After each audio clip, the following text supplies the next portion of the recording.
So for today's recipe, gagawa ako ng pita bread. So first nating gagawin, ihanda natin ang 3 cups all-purpose flour, 2 teaspoon white sugar. Mix lang natin. Madali lang itong gawin mga ka-viewers. Ang kailangan mo lang ay energy at ang iyong muscle sa pagmasa ng ating dough. So, pagkatapos natin siyang ma-mix, iset aside natin siya. Lagay natin ang 2/3 warm water, 2 teaspoon instant dry yeast, 1 cup warm milk,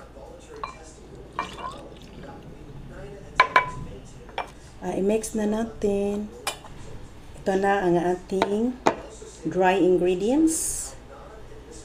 Maglalagay lang tayo ng 1 teaspoon na salt. Mix lang natin. Unti-unti natin ilagay ang ating wet ingredients. Paunti-unti lang para ma-achieve natin ang dough. And then, lagay na naman.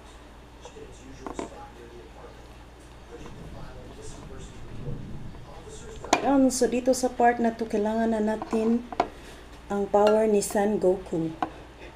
Make sure lang malinis ang ating kamay. 1 tablespoon na oil.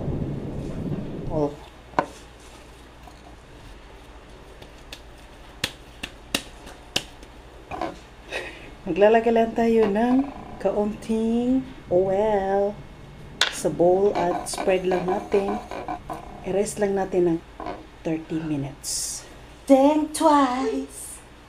Just another day in paradise. After 30 minutes, so magmasa na tayo.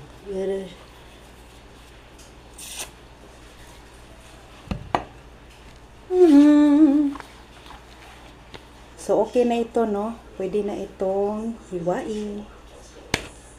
Ayan, so hiwa na natin siya. Magsisimula tayo dito.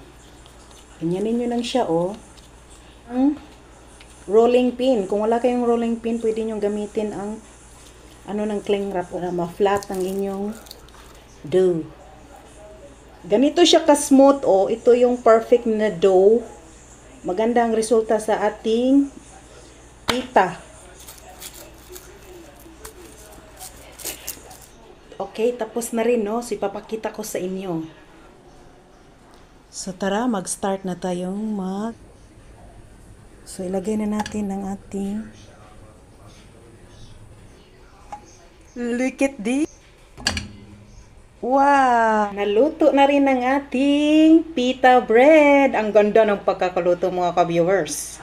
So ano pang hinihintay natin, no? Tikman na natin ang ating homemade Turkish bread or pita. Oh, perfect na perfect. Napakasarap po ito i-partner sa kape. Oh! Wow! Wow! Perfect na perfect. Ang sarap. The best.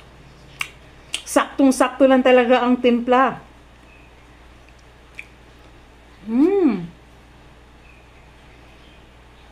Ang sarap.